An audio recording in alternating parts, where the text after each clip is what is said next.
کے بعد قرآن خوانی ہوئی، ابھی نعتیہ محفل ہوئی، مناقب پڑھے گئے، حمد و صلات ہوئی، ختم خواجگان پڑھا گیا اور آپ کی سیرت طیبہ بیان کی گئی، اور ان ساری چیزوں کا آپ دعا کے طور پر ہم ایصال ثواب کے طور پر آپ کی بارگاہ میں پیش کریں گے. یہ حقیقی معنی میں شرعی عرس ہے.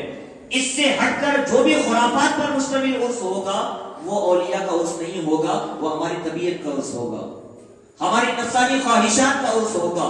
عرس حقیقت میں کیوں منایا جاتا ہے؟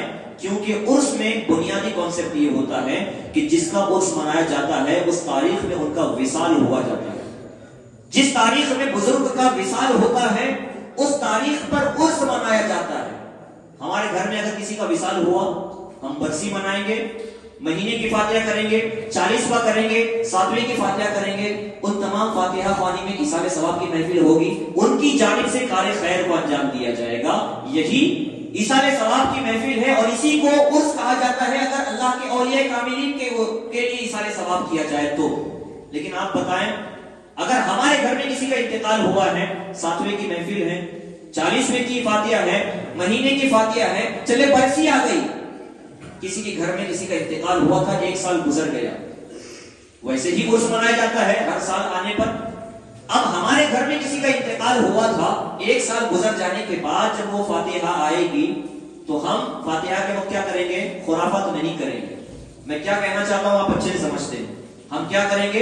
ایصال ثواب ہی کریں گے. اگر وہ کام کرتے ہیں کہ جو ہماری طبیعت کو خوش کرنے والے ہیں، یقین کریں کوئی بھی اس چیز کو پسند نہیں کرے گا کہ ہمارے گھر کے کسی مرحوم کے نام پر، ایصال ثواب کے نام پر برسی کے دن میں وہ کام کرے کہ ایصال ثواب رہے اپنی جگہ پر اور ہم اپنی طبیعت اور نفسانی خواہشات کو پورا کرنے کے لیے ڈھول تماشے کرنے لگ جائیں.